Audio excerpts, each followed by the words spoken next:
আওয়ামী লীগ এবং জামায়াত দীর্ঘদিন থেকে সেই পাকিস্তান আমল থেকে তারা একে অপরের শত্রু এবং একে অপরের বন্ধু।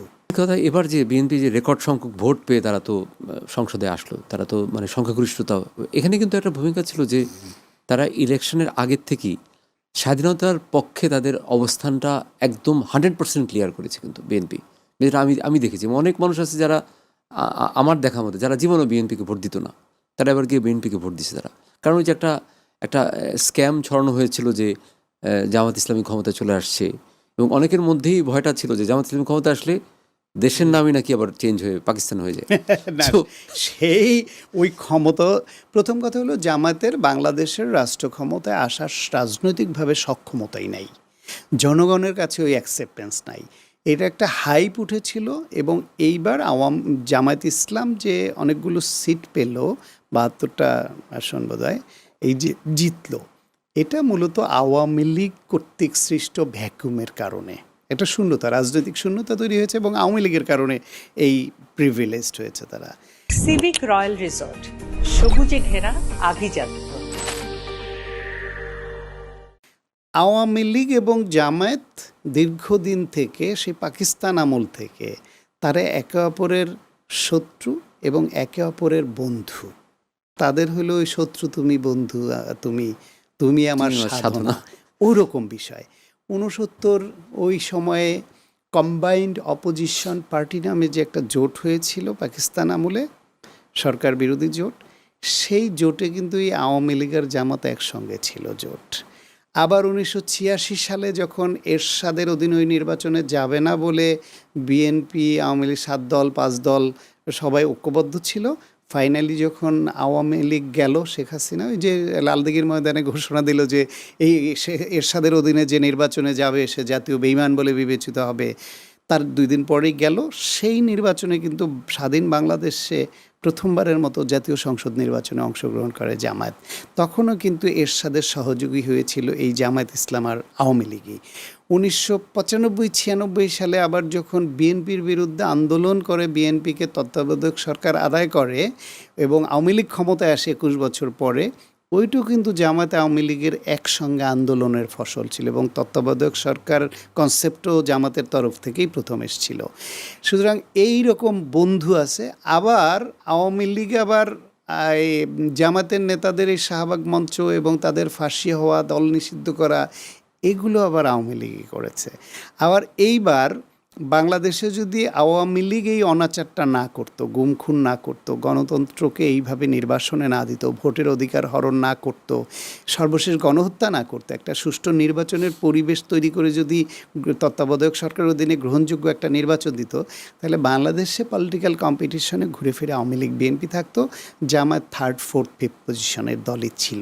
এইবারও তাই হতো যদি একটা সুষ্ঠু নির্বাচনের পরিবেশটা বজায় রাখতো আওয়ামী লীগ এবং একটা গ্রহণযোগ্য নির্বাচন হতো, আওয়ামী লীগ দেশে রাজনীতি করা অবস্থায় জামাত ওই পর্যায়ে। সুতরাং আওয়ামী লীগ এমন অনাচার করলো এবং পালিয়ে যেতে বাধ্য হলো গণহত্যা চালিয়ে।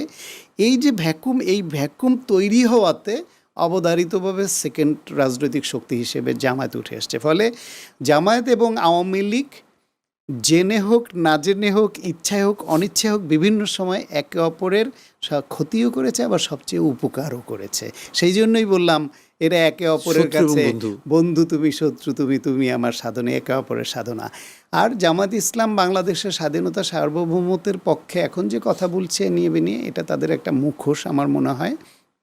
তারা এই স্বাধীন বাংলাদেশের অনেক কিছুই তারা মানতে পারে না, এই অ্যালার্জিটা তাদের মধ্যে আছে, যে কারণে তারা ওই যে সংবিধান ছুঁড়ে ফেলে নতুন সংবিধান সংস্কার নানান তকমায় আগাতে চায়। যে 72 সংবিধান, ওটার নাম শুনলেই তাদের অ্যালার্জি হয়, কারণ ওর সঙ্গে মুক্তিযুদ্ধ জড়িত আছে। আর বিএনপির বিষয় যেটা, বিএনপি আপনি বলছিলেন যে এইবার মুক্তিযুদ্ধের পক্ষে নিজের শক্তি হিসেবে নিজেদেরকে এস্টাবলিশড করায় অনেকে ভোট দিয়েছে। বিএনপি সবসময় মুক্তিযুদ্ধের পক্ষের শক্তি, কিন্তু আওয়ামী লীগ যেরকম মুক্তিযুদ্ধকে কুক্ষিগত করে নিয়েছিল, বিএনপি সেটা করেনি বা পারেনি। জিয়াউর রহমানের সময়ে বাংলাদেশের যে মুক্তিযুদ্ধের দলিল সংরক্ষণ যে প্রকল্প ছিল, সেটা আপনি দেখেন তো কতটা নির্মোহ এবং নিরপেক্ষ মুক্তিযুদ্ধের দলিল সংগ্রহণ প্রকল্প ছিল। সেখানে সবকিছু একদম করেছে। স্পষ্ট করে বলা আছে কিন্তু হ্যাঁ, তারপরে দেখেন হাসান আপনি, আজিজুল হক সম্ভবত এটা তারপরে ই দেখেন করেছিলেন। জাতীয় স্মৃতিসৌধ, ওইটা নকশা প্রণয়ন, অর্থ বরাদ্দ, মেজরিটি অংশ কাজ সম্পন্ন কে করেছে? জিয়াউর রহমান করেছেন। তারপরে আসলো বিভিন্ন সরকার, আসলো গেল, অনেক কিছু হলো। এই শেখ হাসিনাও তো 1996 সালে ক্ষমতায় আসলো, 2001 পর্যন্ত থাকলো। তারা কেউ ভেবেছে যে মুক্তিযুদ্ধ এবং মুক্তিযোদ্ধাদের কল্যাণের জন্য একটা আলাদা মন্ত্রণালয় করা দরকার? আওয়ামী লীগ ভেবেছে বা করেছে?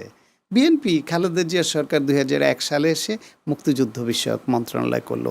এই যে জামুকা, যেটা দ্বারা এরা অবৈধভাবে মুক্তিযুদ্ধ না হয়েও মুক্তিযোদ্ধা মন্ত্রী নিজে পর্যন্ত মুক্তিযোদ্ধা সেজে বসেছিল, এই জামুকাও তো বিএনপির তৈরি। ফলে মুক্তিযুদ্ধের পক্ষের যে ডেভেলপমেন্টগুলো স্বাধীন বাংলাদেশে যা হয়েছে, তার মধ্যে বড় বড় ইভেন্টগুলো তো সব করা বিএনপির, এবং বিএনপির প্রতিষ্ঠাতা শহীদ প্রেসিডেন্ট জিয়াউর রহমান। তিনি, আপনি ঘোষক বলেন, পাঠক বলেন, যাই বলেন না কেন, তিনি মানে স্বাধীন বাংলা বেতার কেন্দ্র থেকে যে এই মুক্তিযুদ্ধের ঘোষণাটা তার কণ্ঠেই তো মানুষ শুনেছে, এবং একজন সেটা শুনেই তো মানুষ সাহস সঞ্চয় করেছে। এটা আওয়ামী লীগপন্থী অনেক বুদ্ধিজীবী এবং সামরিক কর্মকর্তারাও বলেছেন যে ওই ঘোষণাটা আমাদের এক জাগিয়ে তুললো, সাহসী করে তুললো যে যাক, তাহলে সেনাবাহিনীও আমাদের সঙ্গে আছে, আমি একদম জেনে গেল। আমি একদম এবং তিনি সেক্টর কমান্ডার ছিলেন, তিনি জেড ফোর্সের অধিনায়ক ছিলেন, ফিল্ডে যুদ্ধ করা। তো যেই লোক নিজে ফিল্ডে জীবন বাজি রেখে যুদ্ধ করে, তার দল মুক্তিযুদ্ধের পক্ষের দল না তো কারা মুক্তিযুদ্ধের সেটা